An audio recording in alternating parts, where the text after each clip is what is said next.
Catfish, we don't talk about this much. You are a professional actor.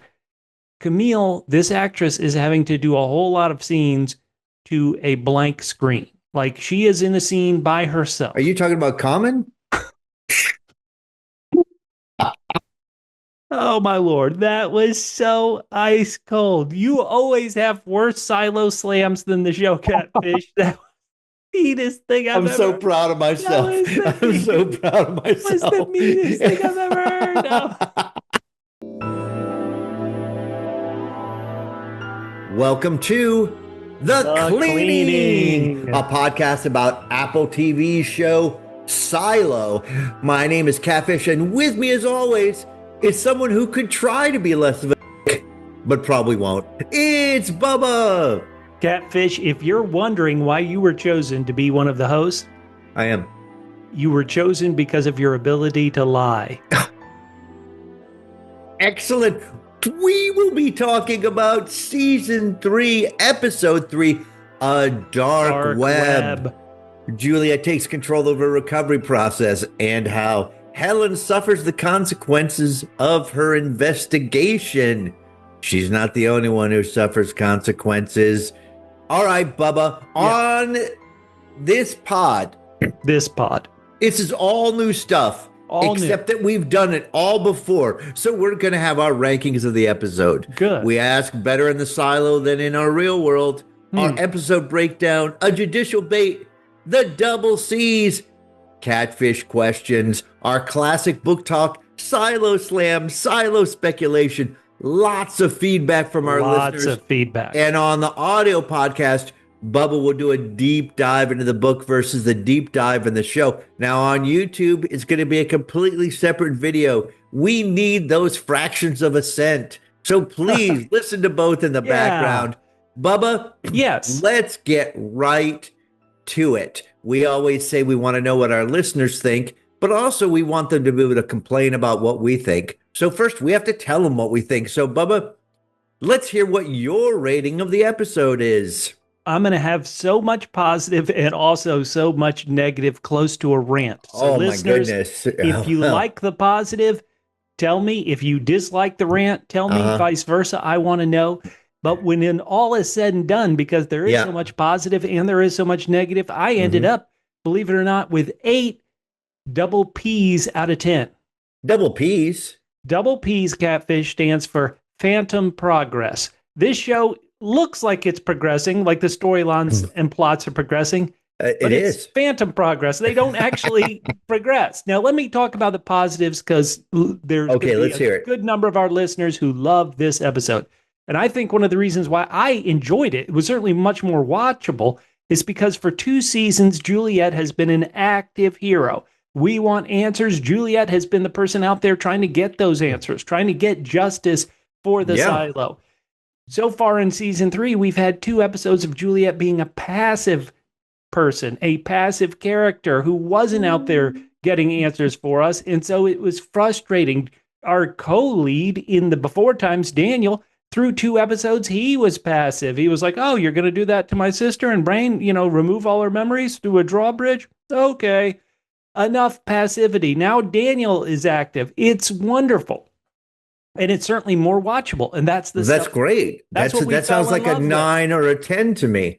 It does. But I'm talking about phantom progress. How did episode 2 end? Episode 2 ended with the vitamin D plus, the forget me now drugs, trademark arrested development, forget me now drugs being pulled up and about to be put into the water supply. So in episode 3, it still could or could not be put in the water supply. What great progress. Hey, whereas Lucas... Well, it takes a while to get them to the water. So therefore, a full 2 episodes? Oh, my God. Okay, so how about this? I always thought the water was below, but they're bringing the vitamin D up. So... You know what? Up is down, down is up. So, okay. Lucas, all the characters have told us Lucas is dead. Lucas is dead. Lucas is dead. Has any audience member thought Lucas is dead? No. Juliette, though, Juliette knew he was alive. We find Lucas. He's going to give Juliette information. The storyline's going to progress. Uh-oh, he's got to run away. Phantom progress. So now he's gone. Daniel, oh, man, okay. Daniel and Helen, the lovely, beautiful reporter Helen. are working together, just like we all kind of assumed they would after episode 2, right? They hear audio, which we saw the video and audio from in episode 1. So now they're on our thing and they have proof, so they can go, oh, they don't have proof. No progress. Orla Kent. What happened to Orla Kent? On the last podcast, you were like, who cares? I said, and everybody, listeners, I have read the books. The Orla Kent, this storyline is not from the books at all. I predicted, I said, I bet she's been killed, and she was killed by her boyfriend. 1 week later, hello, ba-bam, I figured it out. Maybe she wasn't killed by her boyfriend, Bubba. But listen, let me just push back a little bit on this. Okay. You were like, this Orla Kent, like we barely got to know her before she disappeared.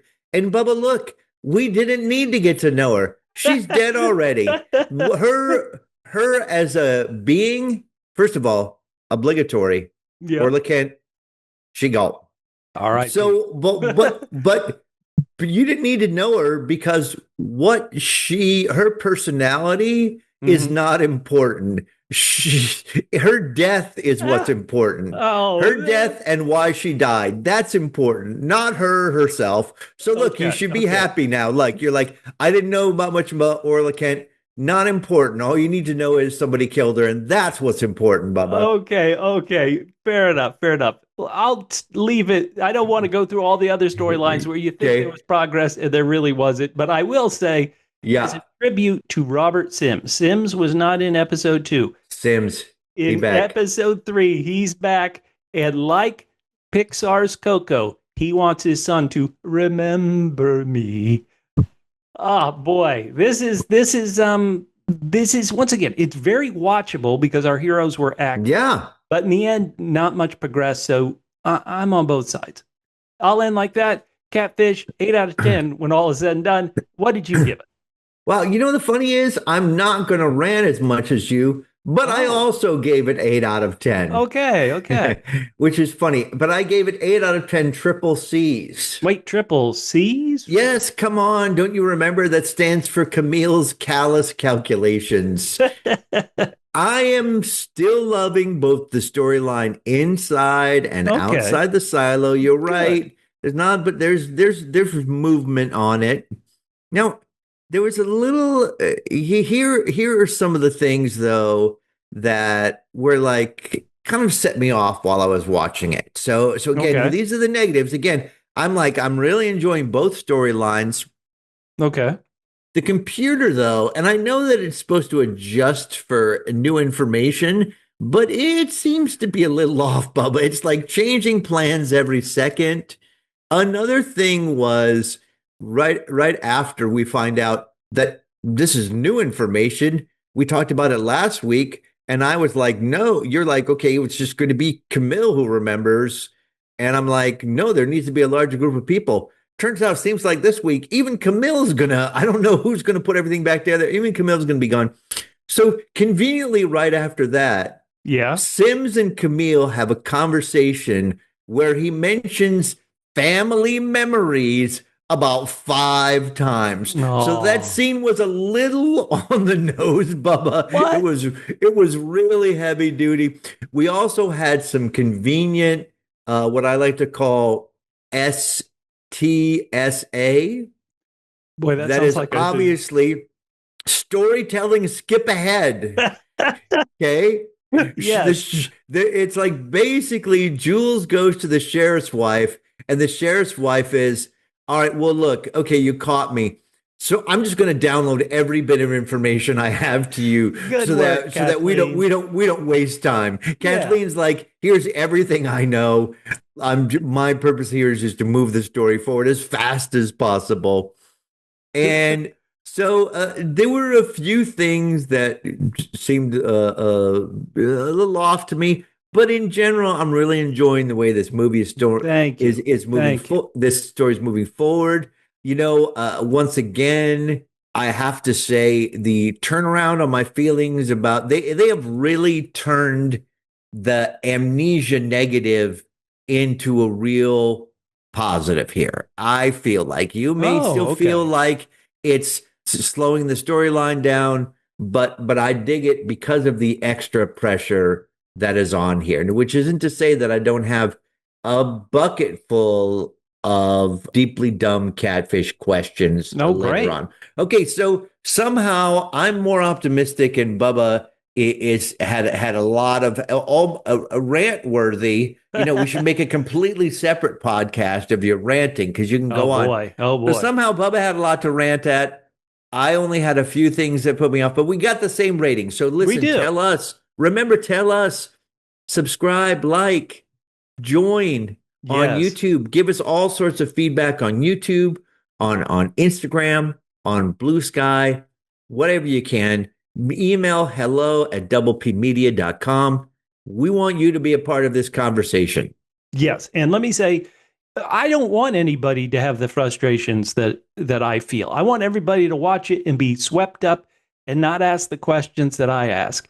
But I'm just trying to be honest. That's the one thing you'll always get here is our honest stupidity. So Catfish, let's go to something fun, something we always agree on. We ask based on the episode, and so this is season 3, episode 3, A Dark Web. Is it better to live in our modern world of 2026, or is it better to live in the silo with delicious algorithms showing us charts and possibly poisoning us with slow forget-me water? Where would it be better to live? And Catfish, we got a listener, Tobe Wilson Network on YouTube, who gave us this important feedback. They wrote, pizza is confirmed to exist in the silo. Because remember, that was Juliette's excuse. Oh, I reheated pizza. So Tobe is hinting that it doesn't matter where you live. You get pizza in both, so they're both equal. I don't know. Do you get Detroit-style pizza? Oh, wow. Also, when she said reheat it, I thought of like people reheating meals on the space station or whatever. It didn't sound to me like it was quite as good as someone who had deep dish pizza last night. I've got to say, I don't think they can pull that off in the silo. Bubba, I just want to be clear about this. They've got people horribly toiling away in the mines, right? In which world? Oh, in the silo. In the silo world. They're horribly toiling in the mines. And there's poison throughout the mines. Rat poison. And yet, right outside, there's like gas masks. There's like some protection. Like they actually care about these workers. So clearly it's better in the silo than it is in our world. Catfish, everybody knew that's where you were going. Do you want to explain the pretzel logic that gets you to this thought? Well, that they actually seem to care about workers in the silo. Are you implying that here in 2026 we don't care about the miners? You know what? I don't want to confuse you. Okay. So here in 2026 we don't care about the miners. Okay, so I'm not implying it anymore. I'm just saying it right out so that there's no confusion on your part. What about you, Bubba? Better in the silo or better in modern times, 2026? Okay, so Juliette is a mayor with no memory. She is an amnesic mayor. Yeah.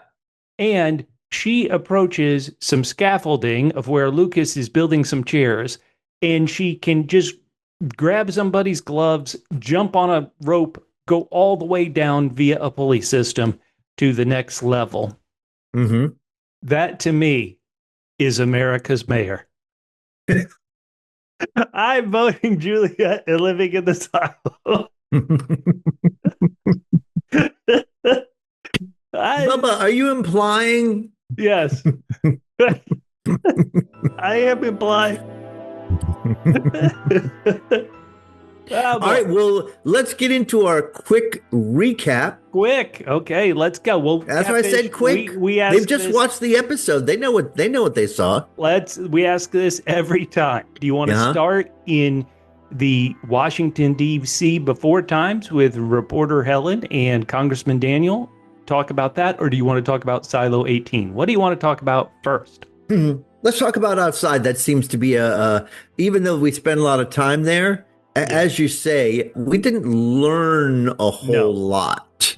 All right. So there isn't really much to say other than Daniel is hopefully doing this because he's a good guy, and also maybe doing it to learn about what happened to his sister. So he has two reasons for going. He goes to a memorial for one of the other pilots.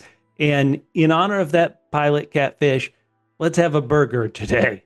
I don't know why I'm laughing. This poor guy died. But I'm going to have a burger today.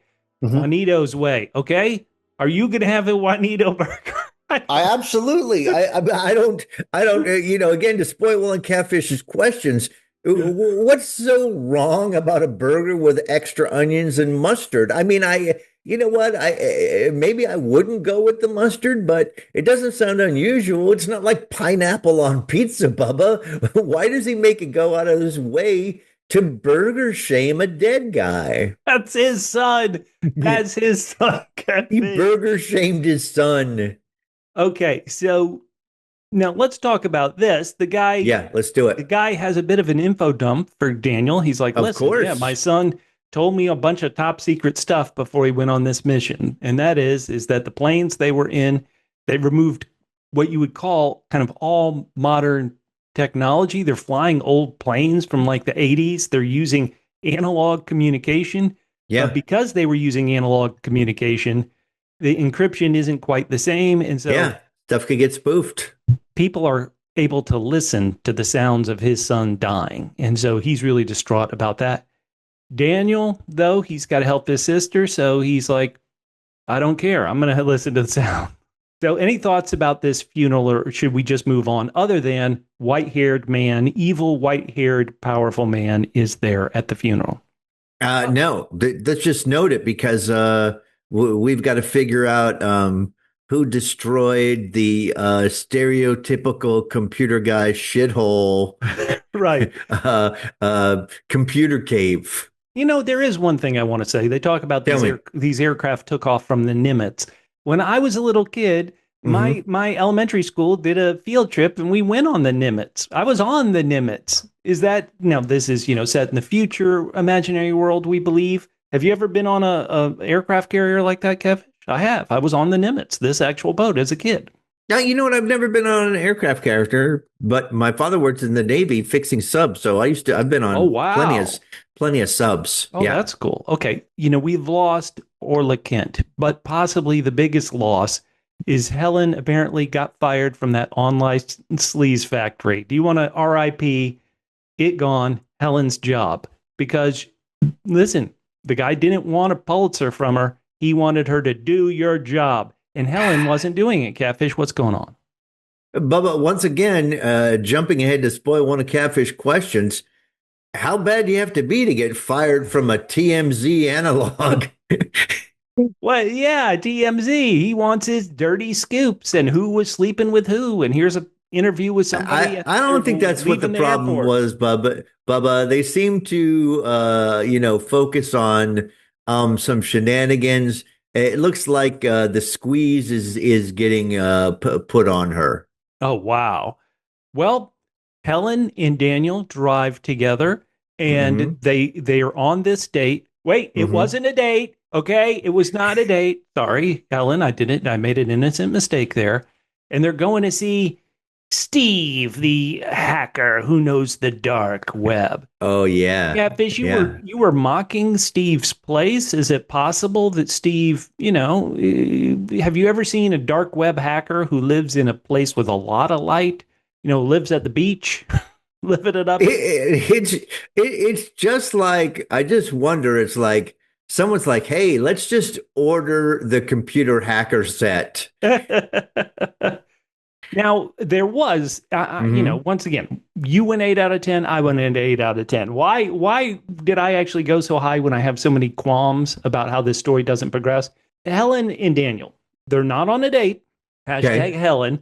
But when she's complaining about, losing her job, when somebody talks about losing their job, you offer sympathy. You say, oh, that's tough. Oh, man, I'm sure, this is rough. Or you offer encouragement, like there's another job out there. Daniel's like, well, you probably gave off bad vibes because you didn't want to work there. You were probably fired with cause. It wasn't even the bad vibes. Didn't he say something like you probably weren't doing your job? Thanks a lot. Ouch. Yes. And Helen accuses him of being a real And so is that the first sign of romance? Is this going to allow her to give him a date? She's like, he negged me. I love him. Well, maybe he should have said, you know what, I would have been nicer to you if this was a date. Oh, there you go. There you go. Now, I did like that moment. It was a very human moment of how Daniel is not you described him real well last week, Catfish. He's not a fool, but there are moments when he does foolish things, like when he didn't push back on what was happening to his sister Charlotte last week. And in this moment, he didn't read the car. He didn't read the room of like, no, I'm not supposed to suddenly say, well, you didn't like that job, so they probably could tell. No unemployment for you. So they go there, Catfish. This hacker, Steve the hacker, he does have about a minute of a recording of these pilots dying, of Charlotte crashing. Do you think it's exactly what we heard on the show when we saw them crash? That's what I would assume it would have to be. Or was it something worse? Because they did not want Daniel to listen to his sister going through this. What do you think? Yeah, I assume after we didn't hear it, yeah, I was like, okay, so they're going to let her listen to it, and then we'll get to hear it. But no, and then Daniel hears it, and then we still don't hear it. So then my only assumption was, okay, well, it must have been what we heard already. Let me do a real quick impersonation of Werner Herzog in Grizzly Man. This is your sound of your brother being eaten by a grizzly bear. You should not listen to it, but I will listen to it, and you can watch my reaction. Oh! Spoiler for Grizzly Man, everybody. A great documentary. Yeah. Then there's this really TV-type moment where they listen to it, they're leaving, they're driving away. Helen's asking, hey, what could have happened there? 4 planes and pilots? What could take control like that? Daniel, now that he's driven away from Steve's place, he's like, you know what? Let's go back. I want that audio tape. I was just there. I didn't think about it, but now I have thought about it. We got to have that tape. They go back, and just as this place was, you said dark web hacker 101 set, this has been ransacked by the ransack set. Okay, guys, show that this place has been destroyed. Ransackers 101. Yeah, Bubba, this, as you mentioned it, another thing, I mentioned up top a few of the convenient / weird things. This is another thing. No, we're out of here. No, wait a second. We can use this. Let's go back just in time to have missed. Yeah, that is a trope that we've seen way too much. The one thing I want to say is last week when you went really high on last week's episode, as you always said, this is setting up something awesome. And so if it wasn't already, the bad guys, because the hacker Steve used Daniel's, congressional badge or whatever, the bad guys, it's not just that they know Daniel is with Helen. They know Daniel is really snooping around. And so they seem to be following him for sure. So Daniel is in a really bad spot. If it didn't, I personally didn't feel like it progressed very far this week, but it is what you want in this type of show. Well, almost a political thriller. You want the heroes to be chasing it and them to be up against a very tough opponent. And right now, Daniel and Helen are up against a very tough opponent. Well, here's the thing. Look, the white-haired guy, he wants to keep his job, right? Yeah. But his job following Daniel's sister, there's no challenge to it right now. She's stuck in the hospital. Yep. So they're like, look, they've got her taken care of. Do you want to keep working, or do you want to go right for ZOZ? He's like, all right, I'll follow Daniel. What about this? What about this, Catfish? What if it's like, you know what? I saw what Deputy Jerry did in the other storyline. He was supposed to follow Juliette. He didn't. He's probably fired. I'm going to follow Daniel no matter what. So good job, white-haired man, for not pulling a Deputy Jerry and letting the person you're supposed to be tailing getting away. Good work.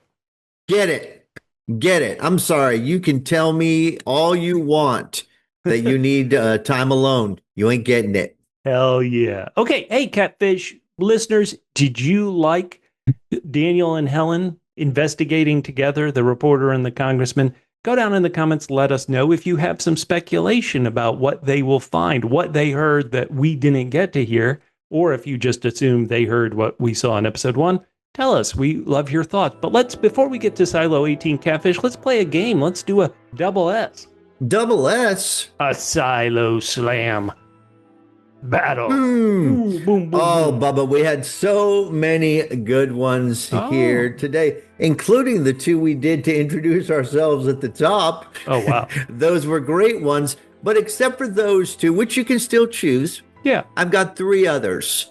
All right. And Shirley and Juliette get into a little back and forth tete-a-tete where they both say things, but I only picked one. And so Juliette won with her, if you were my best friend, wouldn't you come? Ouch. Ouch. And our boy down there, our boy in the wheelchair, he says, Bubba, this is just a warning for anybody. Now, look, most of our listeners probably know this. They've got some experience in their lives. Okay. But if anyone starts a sentence with all due respect, they're about to hit you with a silo slam. So anybody ever says with all due respect, say, is this going to be a silo slam? You say it right to him. So with all due respect, he says, Madam Mayor, if that's what we call you. Oh, ouch. Ouch. I think both parts, the all due respect, but then also the honorific Madam Mayor. Oh, man, that is pretty good. That's what we call you. That is pretty good. Now, Bubba, this is not an exact line because there was more than a few lines that did this, but it was essentially Camille to Sims. He's complaining now, I don't get to see you anymore. And she's like, yeah, like I didn't get to see you when you had a real job. So basically, it's Camille to Sims with her. Oh, now it's important we have family time now that you're the one with nothing to do. Well, technically, that was a good one. Silo judge. He should have lots to do, but he's not going to do it. That's for sure. He's going to go to the park with Sims Jr. All right. So, Bubba, it's between that and the two we did at the top. You were chosen for your ability to lie and try to be less of a dick. So which is your best silo slam? Oh, boy. Oh, boy. I am, only because last week I didn't push back on you enough, Catfish. Surely her best friend in the world has gone through this traumatic experience and had memory loss. And you're like, well, hey, she doesn't remember you. That hurts. And I was suddenly thinking, if Grandma suddenly had Alzheimer's and couldn't remember me, am I allowed to pull a Shirley and treat her terribly just because, this has happened to her and Grandma doesn't remember me? No, I have to continue to love and respect Grandma. No, you can. She's not even going to know. Oh, poor Grandma. So for Grandma, I'm voting for Juliette slamming Shirley by saying, if you were my best friend, wouldn't you come? Ooh. That's all right. I'm going to give it to, women working power and Camille with like, now that you got all this free time and I'm busy, now you care about our family being together. Now that the shoe is on the other black outfit. Now that you're wearing your leather jacket like you do every day and have every day since you got it. It's different, Robert. Okay, well, how about let's go to Silo 18. Let's talk about this. Do you want to start with Juliette's journey or do you want to do with Camille keeping on? Which one do you want to talk about first? Let's do Juliette first because right now at this point, it seems like Camille's got more power or Camille / the computer is more of a threat. All right, well, I want to say, first and foremost, I've always been a terrible man judging people by how they look.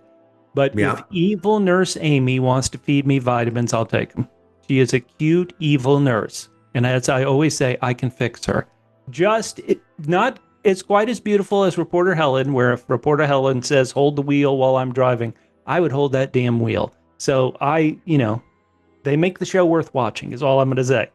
And Deputy Jerry, how about this? Last week, he said, Mayor, you accused me of touching you inappropriately. I got attacked by a bunch of Juliette stands. If you want to go on your own and not accuse me of touching you inappropriately, go ahead. He allows her. Is Deputy Jerry going to be going for a cleaning soon? What do you think? I don't. I don't think this is cleaning worthy. However, to the mines? It's mines worthy. Yes, exactly. It's mines worthy. All right. So Juliette's first stop is to go to Billings' apartment. You already kind of talked about this. Juliette, Kathleen answers the door. Juliette's like, wait, I didn't come and visit you as sheriff when your husband was my deputy. And everybody went, no, Juliette, you didn't care about being sheriff. Paul would call you and say, hey, there's a riot here. We need help. And you turn off your radio. So no. Well, okay, but let's not restrict it to that. Juliette didn't care about being sheriff, but also she didn't go rat's ass about most people either. There was like 2 or 3 people that she liked. One of them was not even her father. So let's be clear about that. It was like Shirley and Walker. Yeah. And then maybe Shirley's the significant other. No, the generator was her friend. Third. Yeah. Her best the thing she cared about the most. She didn't care. So let's not just say it was because she didn't care about being a sheriff. She just hated people for the most part. Now, Billings' wife, Kathleen, she originally doesn't want to give up everything. Juliette's, tell me about Patrick Kennedy and Lucas Kyle. And she's like, I don't keep up on the gossip. That should work. But Juliette, she may not have any memories back, but she has her wits back. Hey, you've got a bandage on your arm. Everybody's looking for somebody with the outsiders who has a bandaged arm. You, girl. And then Kathleen just gives up everything. Like she doesn't have any secrets left. She's like, everything. I took extra diapers for my child. Yeah. She's got nothing less. My husband's got the tremors. You don't remember what the syndrome is, but here's a definition of it and why it's bad. My husband had. Oh wow, Catfish. So the show is so fun in some ways because you're like Sims, as I joked about in episode 1 of this season. He was a violent thug, a person who would come beat you up. Billings' wife is like, yeah, Sims came in with a gun. He threatened to kill Lucas Kyle and his mom. And now he's a good guy giving speeches in the cafeteria and he's our judge and everybody loves him. And you're like, wait, what? So the big thing is that it's another enforcement to Juliette of, hey, Lucas, this guy you're looking for, he's a big deal. He was in the mines. He got out of the mines. Now, where do you think he could be if he's not out of the mines? If he's not here, where is he? He gives Juliette the brain power to think, and Sims knows him, so I'll go to Sims Junior School. Little Anthony is there, Catfish. He's in school. And who shows up but the woman who held him and his mother hostage? Ooh.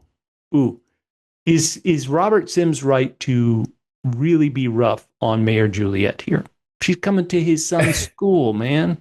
I mean, I don't, in other words, to put it in the same, look, he's not related to her, but to use your same example, that's like saying to grandma, you remember when you were horrible to me when I was 12? I still can't forgive you for that. And grandma's like, hey, you're my brother, right? And you're like, no, grandma.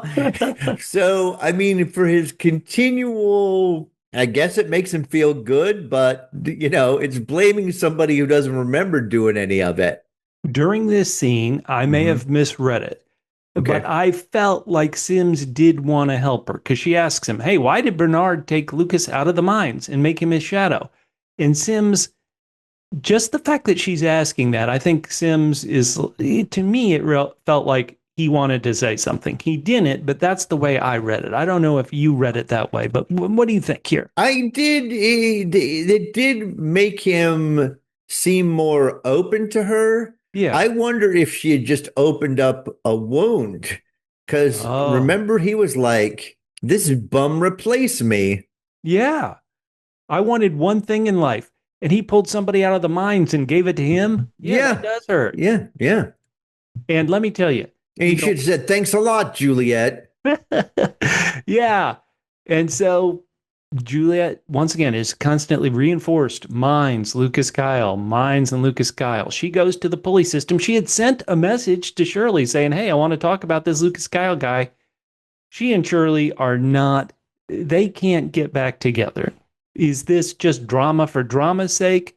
You know these two friends are going to be reunited in a bit. What do you think is going to bring them together? You're right. I mean, before I answer that, because I don't really know, you're right to say that this now does seem excessive to be mean to Grandma who's lost her memory. Oh, thank you, Grandma. We love you. There you go. The cleaning podcast supports grandmothers. But again, we always talk about like, what are these people going to remember if they all get, and they say here sort of slowly losing their memory. That's kind of the way that it says, slowly losing their memory. And but we get to see that certain personality traits survive, like Juliette being inquisitive and not giving an F about what anyone says she can do. And just to be clear, she was like that before she was mayor, and now she's mayor. So now someone's going to tell her, no, you know what? We need this for important things to rebuild. And Juliette's like, peace out. I'm going down. Heck yeah. I love that moment. Once again, why did I go 8 out of 10? It wasn't just because Helen pointed out, Daniel, you're really being a jerk here in the car. Juliette, the reason why I like her as a character, and obviously I can point out some of her characteristics that kind of rub me the wrong way, but I love her because she's active. She's going to do it. She's not going to take no for an answer. She's determined. That is great. Even if it means, going down on the pulley system and possibly causing mass injury, she's going to do it. And she did. When every other character supposed to be dumb because they're all like, Lucas Kyle must be dead. Lucas Kyle must be dead. She knew he wasn't because she's been paying attention to the show, even with amnesia. She's like, if they tell us he's dead, he's not dead. So I do like that. And Knox told her, Juliette, there's no one like you. And that's when she realizes, oh, snap, I'm being followed. She does a fake out, gets away from the person. But by the time she gets to the mines, Catfish, it's mice poison. Uh-oh. Well, first of all, here's an example of how Juliette got Julietted here.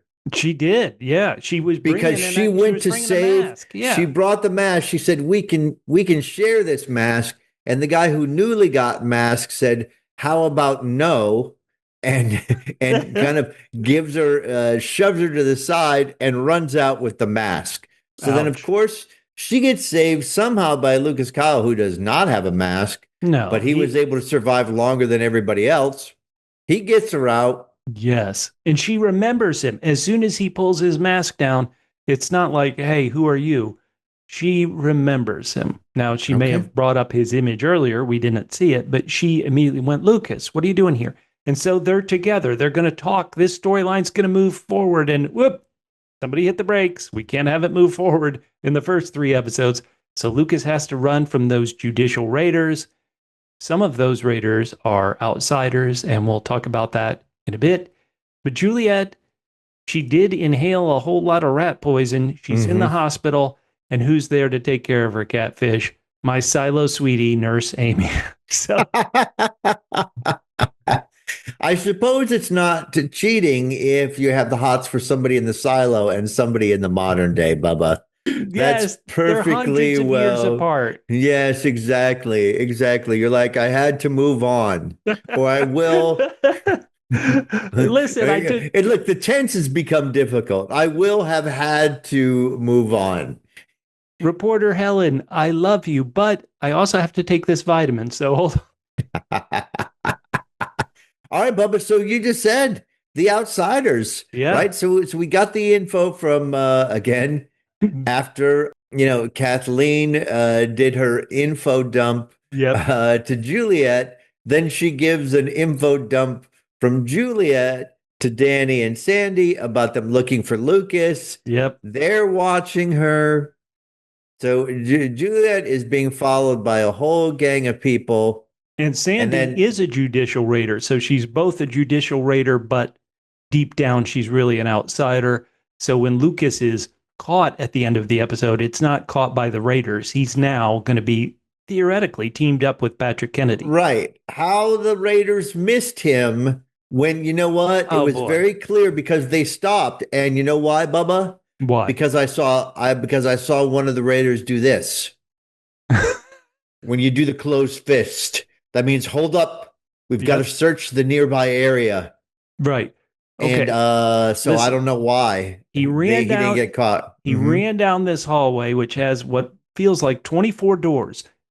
Guys, let's not open or try any of these 24 doors. Let's keep walking further. Judicial raiders. Well, it would have been great if they kept going and got Yeah. fooled, but they tried to give us tried to give us a surprise turn by having the Raiders stop, and then somebody opens the door and it's not the Raiders. So that's once again trope. We don't need it. But Bubba, let's Yeah. move on to Yeah, somebody. Yeah, okay, go ahead. before we get to Camille, which is kind of the end of the episode, the choice Camille has to She's make. she's the MVP of the season right now, Oh Camille. yeah, I agree. Let's get to somebody who was MVP and now she's RIP. It's Orla Kent. Orla's mom is freaking out. Orla's dad is wait for it. Her dad is Syrio Forel from season 1 of Game of Thrones. What do we say to the god of death? Well, Orla Kent, today you're dead. You're my god who's dead. Oh. So the actor who played Syrio Forel plays Orla's dad. We get an info dump on Orla. She's the first one in the family who's been moved up and received the position of shadow. And There's no need to pay any attention to any of this. hey, now, you know what? You're right. We don't really need to, but in the logic of the show, it actually would be a great honor to be named somebody's shadow, to have, to have moved that far up in the ranks. And so, Once again, the personality and biography of Orla Kent is not important.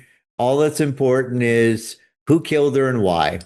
well, okay. My suspect last week, I predicted this last week, is that her boyfriend, Mike, we find out his name, Mike Davidson, who used to date Glenda Harwood, the old crusty miner from episode one's daughter. But then, and she was Carla's shadow. Once she stopped being Carla's shadow, theoretically, Mike was like, oh, well, maybe I like Orla Kent because she's a shadow, or it's something suspicious. Orla Kent's sister gives Sheriff Billings this hint, this clue. Orla seemed burdened by something. Oh, that'll really help him.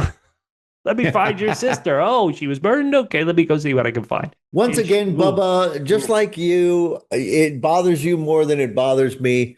Just like you, I'm just ignoring this and waiting for it all to matter. Okay, well, let's do, in our silo speculation, let's look at Orla Kent. Okay, I don't want to. I'm happy to let that look. They can slow walk that story all they want, and they're allowed to slow walk it, and I'm allowed Sure. to not care about it until it becomes important.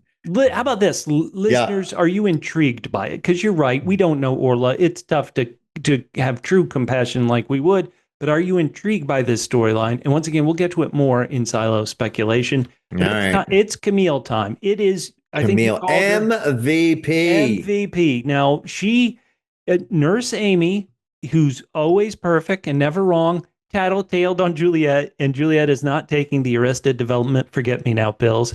And Camille says something that really makes me like Camille. She says, "Thank you, Amy." Okay, good. That's so good, so good. But Camille, Catfish, we don't talk about this much. You are a professional actor. Camille, this actress is having to do a whole lot of scenes to a blank screen. Like she is in a scene by herself. Are you talking about Common? Oh my lord, that was so ice cold. You always have worse silo slams than the show Catfish. That was the meanest thing I've ever. I'm so proud of myself. I'm so proud of myself. That was the meanest thing I've ever heard of. You know, I actually, I mean, this for giggles. I thought Common was a lot better in this episode. Yes, I thought he so was good. too.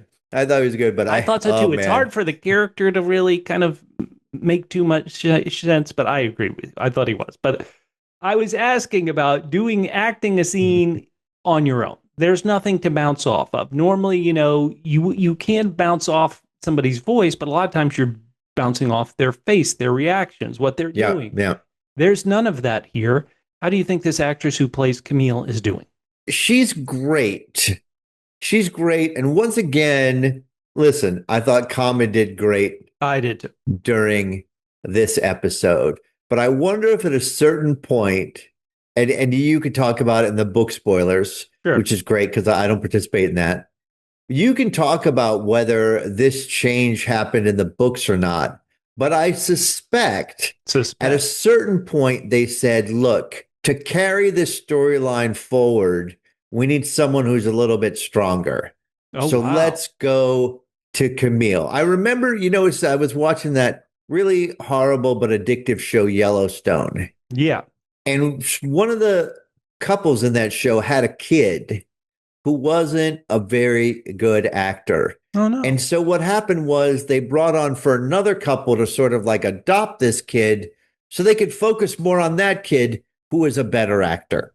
So anyway, Oh, wow. I'm just wondering if, well, that's my suspicion anyway. Okay. I wonder if they thought, look, she can carry all this a little bit better. So let's move what was Sims to Camille. Okay. Well, I think she's doing a great job. She's doing a great job. She's doing a great job. She really is. And I guess I do agree with you about MVP, but maybe we'll make that a judicial debate one of these weeks. But that's really okay. Good. So Camille is reporting to the algorithm. Juliette's not taking her pills. There is a chance that Juliette, since she's looking for Lucas Kyle, she could prove Lucas Kyle is dead. She'll lead us to Kennedy. Therefore, we won't need to put vitamin D plus in the water. Camille is revealing herself to not want to put vitamin D in the water. And the algorithm knows it. And he's like, listen, tough luck. This is the data. I've had over 300 years of data, Camille. The choice is in your hand, as is the lives of over 9,000 people. Your silo is dangerously close to a safeguard. I'm saying drop the vitamin D plus in the water, but Camille doesn't really want to, Catfish. She does not. She does not.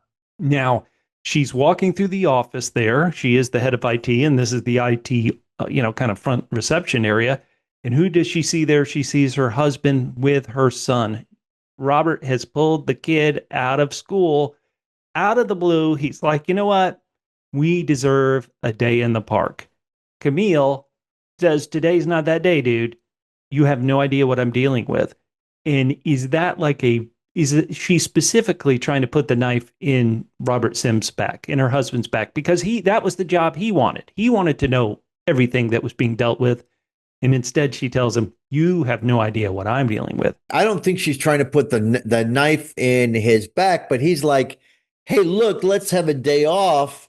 Yeah. And what she can't say to him is, if I stay more a day away from the computer, then the computer might decide to just wipe all our memories. So look, I got bigger fish to fry right now than a picnic in the park. And it's family drama. I mean, this is hard. She says, I find myself in this position, not by choice. And every day you undermine me. Yeah. Whoa, to say that to your significant other, not good. He treated her like a crap when he was in charge. She was still working too, but still he was making her do all the child stuff, everything. Yep. He was like, hey, look, my job's important. Your job in IT, that ain't bupkis. You take care of the child, the dishes, everything. And now Camille's on top. How do you like it now, Sims? Ouch. He doesn't like it. And there's, I guess, a good debate here about, like Camille is saying, we're all doing this to make sure our son lives. Our son lives. And Sims is saying that if our son lives, but he doesn't remember us, specifically me, because he only cares about himself, that's not good enough somehow. So this is what do you think? Once again, we brought up Alzheimer's, maybe unfairly, but is it right to just make sure he survives and lives, or we want our son to remember us and be a part of our lives? And that's just this is a good point, even though, as I said at the top, this debate was pretty awkwardly shoehorned into the show as Sims doesn't look like somebody who's going to take his jacket off to lay in the park. No. In the end, right, I want to talk about this in one of my questions. It's the job of Silo, the computer, the silo, and it's the job of humanity, right, to survive and perpetuate itself. So eventually, that urge we have to procreate is partially just in our DNA, just to Yeah, replicate the species. So the exactly. individual is not important; the species is important. Mm, mm. Well, the algorithm is kind of sick of this stuff because Camille keeps reporting back. She's like, oh, Juliette's talking to this guy, Mark, who we saw in the wheelchair. He used to be in the mines. And the algorithm's like, wait, is he trying to get to another silo via the mines? Silo to silo communication is a violation that leads to immediate safeguard. Mm-hmm. Camille, I think, comes up with a relatively smart solution. Hey, immediately get all the people with the rat poison to the mines, take care of them. And I loved this moment. So just like Helen saying, hey, why are you being a jerk to Daniel? The judicial raider is like an immediate fumigation. Is that code for something? And I love it. And then the judicial raider. So this is to set up the Camille can be hashtag ice cold. Judicial's raiders like, we do this immediately. There may not be time to get everybody out of the mines. Camille, one of those rats might be Lucas Kyle. And so if he dies in the mine, tough luck, do it. Dang. So they and do then it. the algorithm does one of the disses. Oh, He says man. you were chosen to be head of IT because of your ability to lie. They say all actors are liars. Ooh. So the algorithm is saying you're a better liar than Sims. Yeah, Hashtag that's better true. actor. Hey, All now. right. But then she does blame Camille for Yeah. letting Juliette leave. And Camille's like, hey, all right, I understand. That was a Yes. mistake. Okay. So Camille, the episode ends with the idea that Camille is willing to, kill one person, meaning Mm-hmm. Juliette, to let the rest of the silo live.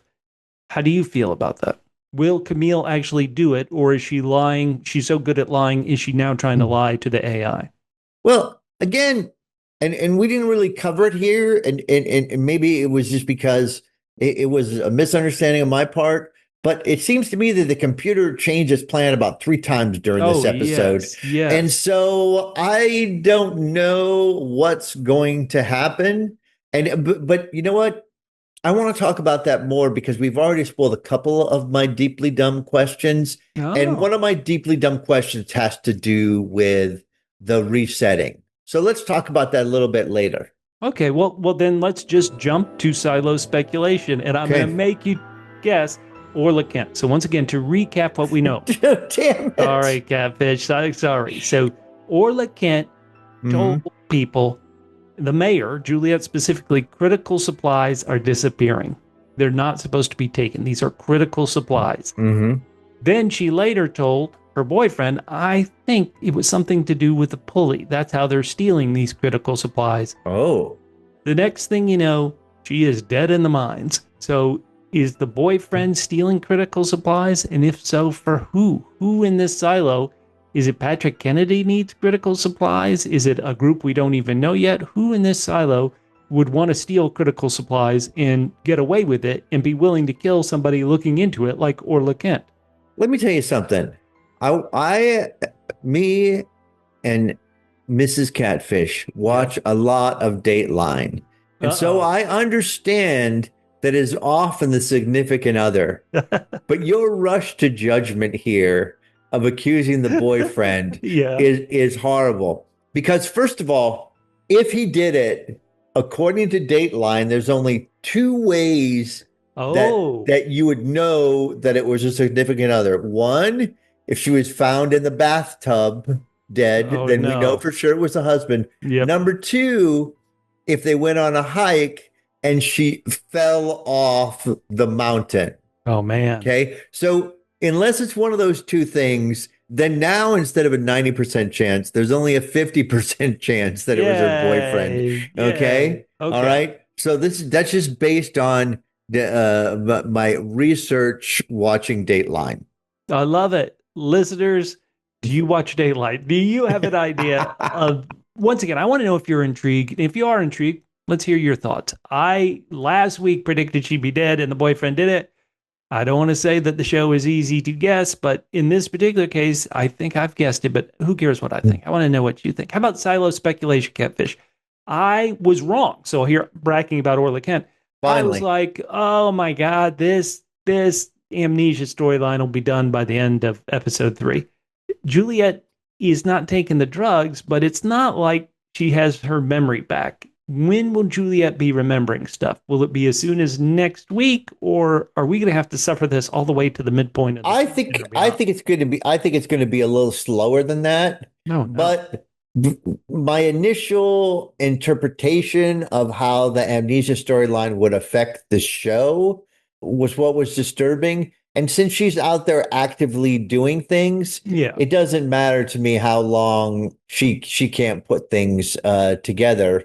Okay. And also, I don't care when Shirley comes around. You know, it Whoa. Shirley be that way. Her hater. All right. Hey, listeners, we You mean want to sure? know. You're talking about Shirley, not me. Well, all right. Hey, it is time. It is time for a judicial debate, and let's go over some great feedback we got on last week's judicial Got it. debate about best Apple TV shows. Great listener Cam Shay 23 said, of the shows you guys podcast about, she would rank Widow's Bay 1, Severance Yes. 2, Pluribus 3, Silo 4, Slow Horses 5. Interesting. Okay, Ronald All Bolton, right. what did he give it, Catfish? Well, he said he's got Severance 1, Pluribus 2, Oh, the Pit 3, which is an HBO show, Slow Horses 4, and Widow's Babe 5. Oh my Wow. goodness. I really like Silo, but post-apocalypse shows, and not just post-apocalypse shows, but post-apocalypse shows where the true information is hidden away from people who are in bunkers, is I prefer Fallout. I would put Oh, Fallout no. as number Oh, 6. no. In Okay. fact, the length of time between seasons confused me briefly when the new Silo season came out. Was this the one with Tim Robbins or the one with Walton Goggins? Well, here's the surprise. Neither one of them is with Tim Robbins right now. And at McHenry says no foundation love in the Apple TV ratings. Again, we were only rating the shows that we're podcasting on. Yeah. And But I've heard great things about the most recent season of Foundation, but I haven't okay, seen do I have to watch any of the previous ones? Because because to call another Apple show, I stopped watching Sugar in the middle of the first season, but then just decided to pick it up this season, and it is delightful. Oh, So if that's I can great. pick up later seasons of Foundation, I will, because I've watched the first season, finished it reluctantly, started the second season, and DNF'd it gladly. Oh, well, the one thing I've heard is that the third season is really more solid than the first two. But that's just the rules. It's time All for right, this Bubba. week's judicial debate, Catfish. Oh, put your balls in the no earrings. No, none of that. All right. Roll yourself down to the judicial, push yourselves up or down to the judicial court. Yeah. Bubba, what is this week's judicial debate? Which storyline in this season has the best story?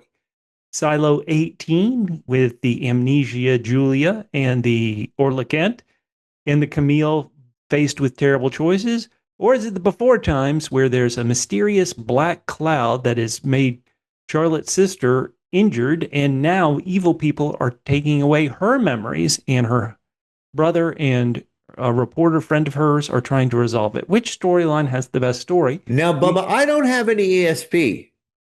I ESP? can't see the future. Okay. But it seems to me that you may have asked this question on social media, or some of our listeners have ASP, because we have feedback on this. This is the first time before we answer a judicial question that we've got some listeners doing it. Love Bubba, you've finally gotten this right after 15 years. This is great. All right. Right. So the first feedback we got, the judicial bait, was from Pedro Smith, who said, I don't like the split timeline. Oh, I no. enjoy the Silo 18 storyline. All right. All That's right. one vote for Silo 18. Another listener with the handle Case held, sure, wrote, for me, the show writers made a big mistake by starting the second timeline, meaning the 4 times, so late until the third season. The second season of Silo just didn't have enough stuff. It wasn't interesting. But now, by not introducing it until this third season, we've got a terrible situation. One storyline is on life support, and the other storyline is supposed to be peaking. Because there's so much to tell, I've decided to, I don't know what's going on. She says Silo 18 storyline is being interrupted by the pastime, and the storylines like Juliette Cheerleader Squad feels frustrating. Wow, so that feels like neither are happy. She feels like both timelines are hurting each other. Well, this is interesting, Bubba, because last season we talked about it, or even in the first season, I think we talked about how they were sort of moving things around to make it interesting, and they were grabbing stuff from other books. Yeah. So do you agree? I had never thought about this before. Do you agree that it would have been helpful, especially for last season when we spent so much time blahing around, if we had started the season, if we'd started some of the present time stuff before the last episode of season 2? I don't, Catfish. I think starting, the before time storyline here in season 3 is fine. It's just they haven't found, through 3 episodes, in my opinion, a perfect way to make them really sing together. They have at times, and at other times, it feels like we're watching 2 different stories, even though we know they're not 2 different stories, right? Like we know they're not. Right. But they don't reinforce each other, right, or make the other one heighten the stakes of the other one yet, which is why maybe I kind of agree with this person that if we were sort of more forward in the storyline, in the present day storyline by now, that would help inform and heighten this storyline more. Okay, well, Ancient Bear, our last bit of feedback on this, said, some folks are on the fence about the before time storyline. This second book, which deals with it, entitled Shift, was my favorite book of the series. I think there's definitely going to be a big payoff if they stick with it. And viewers, if you stay with the content, it's going to really pay off, and it will relate to the current timeline. Thank you very much, Ancient Bear. Everybody, we love all your feedback. Go down in the comments and tell us. Catfish, you got to pick, though. Silo 18 storyline the best, or before time's the best, or I guess you could go with a third option. They're not gelling right now. Okay, I'm so glad you offered me a third option. So, because I'm going to go with the fourth option. Oh, wow. As I said up top, that I am enjoying both of these storylines. Oh, good. After our listener feedback, though, which is always good because it makes me think, is that it would be better if it was further along in the present day storyline. In the present day was further along in season 3. I agree. Okay. What about you, Bubba? I'm going to say that I don't think this episode was the best. So if I was just going off episode 3 of season 3, I would say Silo 18.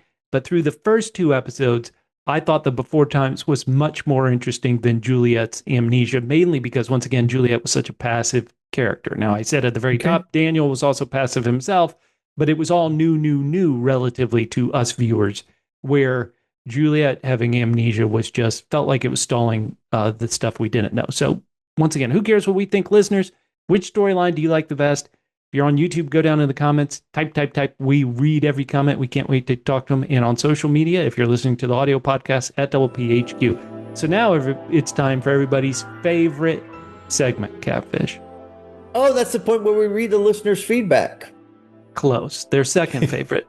Okay. All right. That is for the double D's, double C's. Double D's, double C's? The deeply dumb catfish questions. No, brother. Okay. All right, Bubba. All right. The first one is, now look, you can say that Sims pulled his kid out of class. He did. Okay. All right. But the first time we saw him was when Juliette came to see him and his son at the same time. So he was at his son's class before he pulled them out. So my question is, and again, look, it has been a long time since season 2. I forgot what happened at the end of season 2 to bump him out of the way. Yep. So my question to you is, why has Sims been demoted to being a teacher's aide? Couldn't he at least do something a little bit more important? Oh, come on. Until you said something in this podcast, when you said he's a judge, but he's not doing anything judgy, I was like, oh, he's a judge. No, Bubba, he's a glorified teacher's aide. What the heck is going on with Sims this season? Why is he not doing more important things? There is no great answer to your double C, double C, excuse me. Yeah. But I will just reinforce, we haven't seen him do anything as the judge, but he is the judge of the silo, the head judge. And all right. But he's still got time for a part-time job being a teacher's aide. He's like, he's like, do you want the 32 pack of crayons or the 64 color crayons? That's what he's doing right now. No, and then he finds out from Orla Kent, our critical supplies are low. We only have the 8 color of crayons. They're like, hey, judge. Yeah. We're doing a little science fair today. How about living up to your job? You can pick which one is the best. Oh boy. Terrible, terrible judge. All right. That kind of judge. Do you have another catfish question? I do, actually. This one's a little bit more complex. All right. So once again, I was a little befuddled by the computer. Again, it's supposed to take in new information and then adjust plans. But the computer to me seemed a little all over the place this episode. If I was going to say somebody wasn't acting rationally, it was the computer. Well, it takes in new information, and so the lines keep moving, and it's so confused. Sure it does. Sure it does. The computer says that any contact with another silo requires a resetting. Whoa. He also was like, stop Lucas Kyle immediately. Yep. So then Camille just mass fumigates the tunnel. Yep. Why not, if you're the computer, why not just reset when Jules comes back from the silo? If you're trying to keep people alive and don't want her to find out the truth, in that case, why not just reset every couple hundred years or so? If a reset is going to keep peace in the silo, what's so bad about it from the computer's point of view? And why does it seem like a last resort? Catfish, this is a great question. I don't have a great answer. Maybe it's because you do need so many resources. You do need, so like if people are slowly going to forget everything, and we mean everything, like how to maintain the generator and stuff, it just takes a lot of time. You got to train everybody to do everything again, how to plant. There are the farm levels of the silo. And so you got to do that. So to me, it's like it doesn't want to do it because you're going to use supply. The silo has to be automated for a while, probably the farming and the generator and a bunch of things will have to be automated. What else is a computer doing? Well, I forget how many other silos still exist, but there were 50 at one point, or as Bernard said in the one season, technically 51. So, maybe it's got computer processing it wants to do somewhere else. That is just a guess, but I think you have a great, great question. Why reset just every 200 years? Why not reset 100 years if it's that easy? Right. Do they just not have enough resetting supplies? They can't make this vitamin D plus? What is... Oh, that is a great point. Maybe they only have so much of that. You're right. That could be it. That could be limited amount of these drugs. Like they built these silos. They got Dr. Sirkovich's drug. And they're like, oh, we'll need this much. And then they realize, oh, we're using it much more often than we thought we would have to. So you may have just answered your own question. I think that's a good idea. I don't think that's the answer, but it could be an answer. All right, Bubba. Sure. Let's go to the listener's favorite part, which is hearing our wonderful voices reading their feedback. Wonderful. So unclevageable. No, that's Uncle Vegetable. That makes more sense. Yeah. He said, bro, had me waiting for your video. Our videos are coming out on Saturdays. They're coming out on Saturdays, so just hold off. We'll get them up. But that means that, there are a lot of great silo videos by people. You can listen to them and then listen to us and our silliness. So there you go. All right, Bubba, another complaint. What complaint? Oh, no. Of your fault. Your fault. Me? Wait, what, me? Yeah, it's Cars Surfer said, I'm doing a long drive today, and I've been waiting for this episode since the European morning. Man, Cars Surfer, we apologize. You're a great listener. Your feedback has been great. We'll try to keep up and get them out quicker, but we're recording this just so you know right now. At what time is it? 3 p.m. Eastern on Friday, and the episode's been out. The episode's been out, half a day and a half already. 21 hours. 21 hours. There you go. Okay, so a great listener, Soft Clip Q, wrote, I missed y'all's episode on episode 1 due to he was on a summer travel. Oh, have fun. Oh, enjoy it. Yeah. Excited to be with y'all for the rest of season 3. Love your content so much. Thank you. SN says, so glad to see Catfish is almost back on board with the series. Catfish. No, I'm on board. I'm on board. James V wrote, what ups, fella? Loved your Widow's Bay content. As for Silo, I don't know. I loved book 2, but I'm not loving this season so far. He's read the series twice, and that's rare for him. James, tell us how you felt after episode 3. I think, once again, I was tough on it, but it was more watchable with active heroes. Enoch Robinson? Yeah. I probably messed that one up too. Didn't the Flamekeeper lady from season 1 have a conspiracy theory about the amnesia drugs being in the tap water? Well, if you're speaking of the character named Gloria, I think she ended up getting it, and that's how the Sims took care of her. I think, to really tell Gloria's story, Gloria helped people like the Sims have their kid. And so therefore, even though the Silo probably would have said, hey, let's kill Gloria because she is a Flamekeeper and knows too much, the way I read it is that the Sims, and I guess Bernard at the time, said, okay, well, we'll just give her the forget-me-now drug so she can still be here. That's my thought. Margaret says, I don't think we're meant to be invested in the new Supply Shadow as a character. Take that, Bubba. Orla says, I think we're meant to be curious about what's being stolen, who's involved in stealing it, and why. And that's what I'm in for, too. So, Bubba, don't even mention her name anymore. Just say this, the Supply Lady. You're slamming everybody. Supply Shadow Lady. Hey, we're talking about this fictional world in our war on Iran. Reenie6, another great listener, wrote, the government lying about Iran's nuclear capabilities? Such fiction. Ouch. Hurtful. The Nathan Geck says, the U.S., when every American turns on APAC, freedom water coming soon. Florida is being replaced with vitamin D+. Heck yeah. Feedback on the lovely reporter Helen, played by the great actress Jessica Henwick. Shakwe I Am Queen wrote, I just noticed that reporter Helen is the actress who was on Game of Thrones as one of Oberyn's bastard daughters who was ended up being killed by Euron. That's a big Game of Thrones spoiler, but she was one of the Sand Snakes. Thank you so much. Dennis Christos said she also played the reporter fiance of Alexander Skarsgård's character in Godzilla vs. Kong. Her scenes were cut when the film was ordered to a major re-edit by ex-Warner Brothers Film Group president Toby Emmerich. Dang it. If you cut lovely Jessica Henwick, your movie deserves to flop. I'm never seeing Godzilla vs. Kong ever again. Now, Catfish, you and I debated a lot last week about Daniel. This guy is taking away your sister's memory. Why don't you do something? And we got a lot of feedback on this. Link Hogthrob, a great listener, wrote, is anyone else finding it challenging to get invested in any character except Juliette? Congressman Daniel is a himbo. I hope they don't just make him a joke character throughout. Maybe they're emphasizing his naivety.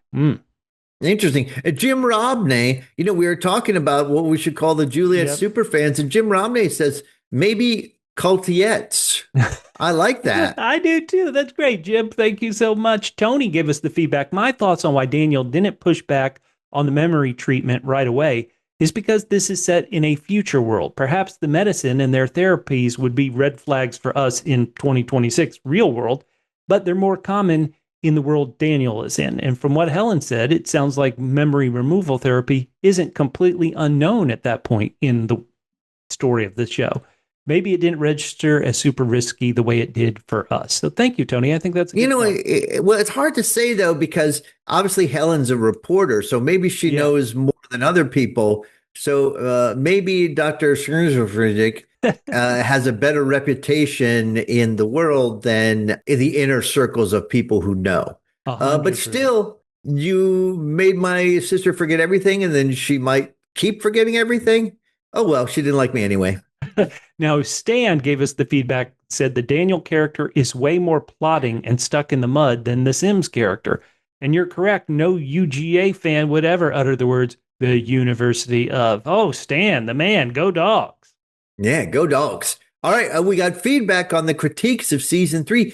KR said, I haven't read the books, but who cares if they make changes from the books?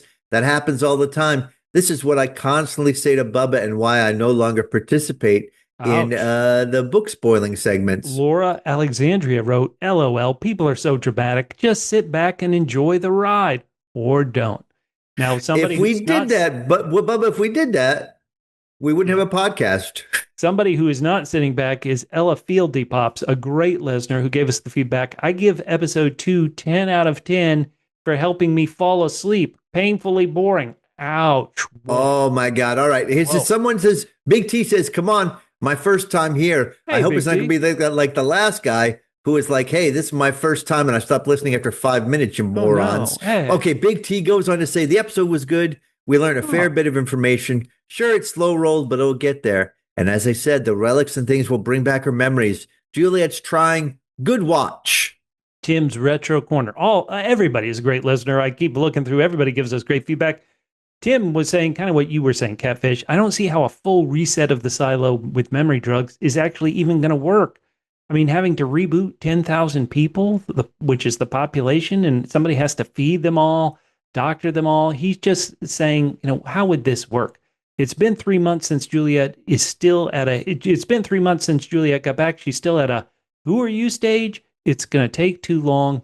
If you did it, most of the population would go feral. Wow. Well, this is a good point. Although I would say the difference between Juliette and the drugs and the water supply is Juliette is getting the max dosage right now. Oh yeah, 100%.